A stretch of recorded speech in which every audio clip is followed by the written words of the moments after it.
England sacrificed their soul in pursuit of world domination. That is one of many headlines found within the last 24 hours. Obviously, as I'm sure you know, Thomas Tuchel has been appointed as England head coach and will be with England for the upcoming 2026 FIFA World Cup. And the response is as stupid as you would expect. However, it does raise some questions, and some that I do find quite interesting. Why are English coaches typically not that good? And why is that? And it's not only journalists, but many high people in the footballing world. Jamie Carragher, quote, "It just doesn't feel right to me that we have a foreign coach." Gary Neville alongside with the quote, "We don't have a clear identity as an English nation of what we are anymore." Now, this is a funny thing. My best example is by this marvellous, by the way, journalist called Sam Wallace. That's 400,000 followers, quite well known at Daily Telegraph. Put out an article with a quote, "Could the FA really shoot for the stars and go for Pep Guardiola as England manager?" Saying that it would be the most ambitious project that they would ever have. 3 days later, with a new article, "Why Thomas Tuchel should not be England manager. Throwing money at overseas talent reduces international game to an imitation of club football. The FA should have hired an English coach." 3 days apart. And this conversation has been going on the entire time. Sky Sports are loving it, getting many different pundits coming on with quotes such as, "They need to answer why not an Englishman," says Danny Mills, or maybe also the likes of Alan Smith saying, "I do believe that the England manager should be English." Now here's the question for you. Beyond Gareth Southgate is now gone, and by the way, Carsley was Irish, by the way. Who should the new manager be? And does England have a coach problem?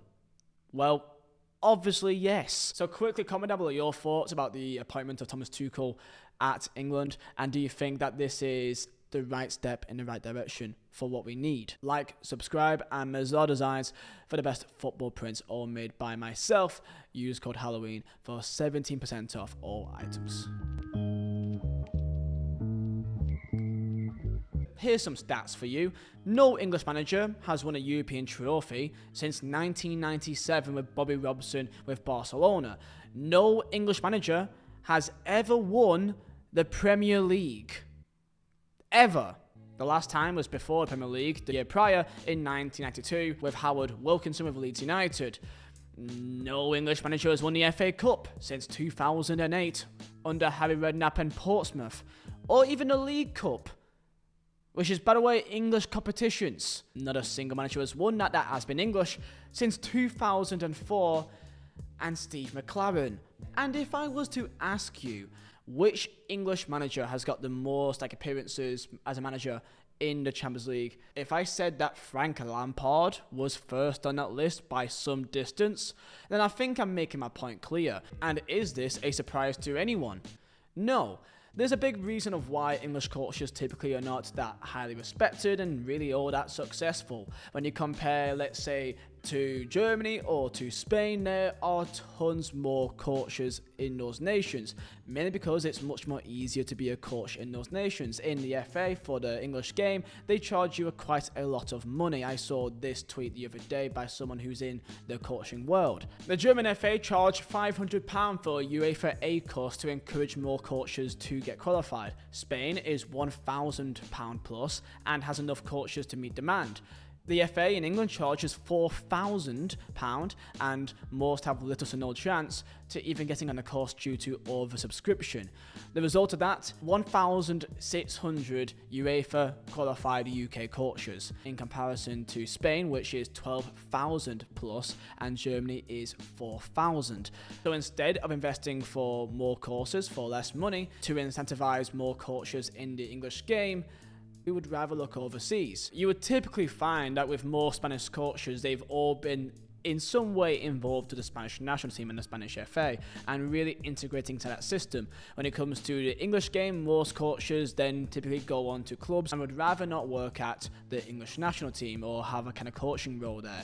The example in recent years, the likes of Steven Gerrard, Frank Lampard and Wayne Rooney, that instead of going to go work with the English national team, they would go and get jobs elsewhere and earn more money and to get more status straight off the bat, and not really have that proper foundation set in place. Of course, Gerrard could go to Rangers for 2.5 million, Lampard to Derby for 1 mil, and Rooney could go over to America for also 1 million as well, rather than getting their kind of foundations built and set in stone with the English game. What is the English style of play? Most people don't really know anymore. The English game now, you would imagine, is kind of known as a bit more physical, that maybe we're not as a technical nation, however we typically would be a bit more of a rougher nation in terms of how we play. And because of the Premier League, that you would be getting a bit more technical and much more talent coming through to catch up to the other nations. German football is different to French football, and French football is different to Italian, and so on and so forth. Now, when it comes to hiring a foreign coach for the English national team, this, of course, is not the first time this has happened. Back in 2000, of course, a Swede that you know and unfortunately passed away recently in Sven-Göran Eriksson became the first coach to manage the English national team, with many protests happening in his way. FA, hang your heads in shame, no surrender read the banner held by a man outside the FA headquarters in November 2000, and that protester was wearing one of the most traditional and stereotypical British outfits you could even imagine. He was even wearing a top hat. But that's just a guy on the street. What about Gordon Taylor, who was actually the chief executive at the Professional Footballers Association? Well, when he found of this information about Sven-Göran Eriksson's appointment, he said, "A betrayal of our coaching structure. Beggars belief, another example of us giving away our family treasures in Europe." How about an article from the Daily Mail called Jeff Powell, who put out an article saying, "Selling our birthright down the river to a nation of 7 million skiers and hammer throwers who spent half their lives living in total darkness." Now, unfortunately, it didn't go out particularly amazing with Sven-Göran Eriksson, of course, and he has no regrets of taking the job. Thomas Tuchel will be having very similar questions thrown his way.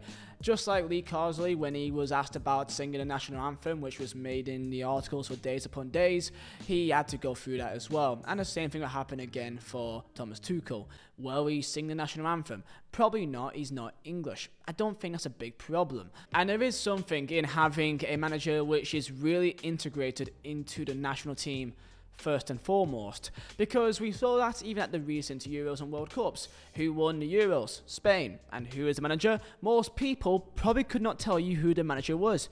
I don't think I could have before the tournament. Of course, De La Fuente, you may not have known him because he didn't really manage for many clubs. He was actually a foundational coach for the federation. He managed the under-21s, the academies in the younger levels. That's how he knew so many more of these players and really integrated to its core the foundations and the tactics they want to play. They already knew. So what about Argentina? Of course, not many people would have really known about Lionel Scaloni, who his only experience was being the head coach of the under-20s Argentina team, and he won the World Cup. So here's the main issue, that Thomas Tuchel is, of course, a good coach, and I think that he would have been the one that made the most sense to go and manage Manchester United. I think that he was really the only option they really had that was somewhat a step forward.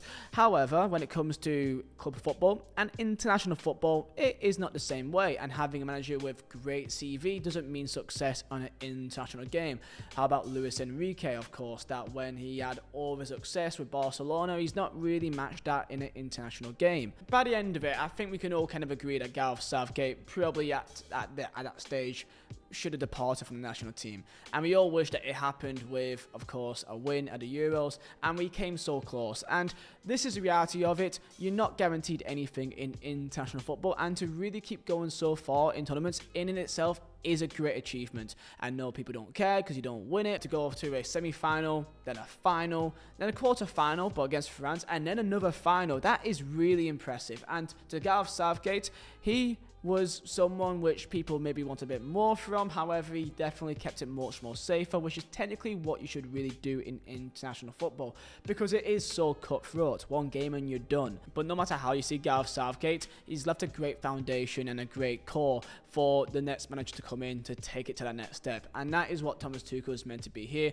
with a much more broader tactical sense. You could say he's definitely much more of a tactical manager in comparison to Gareth Southgate, and the foundations and the environment that's already at England, if that stays in place with a bit more of a tactical edge to it, then in theory that should lead to better results. And what's a better result then?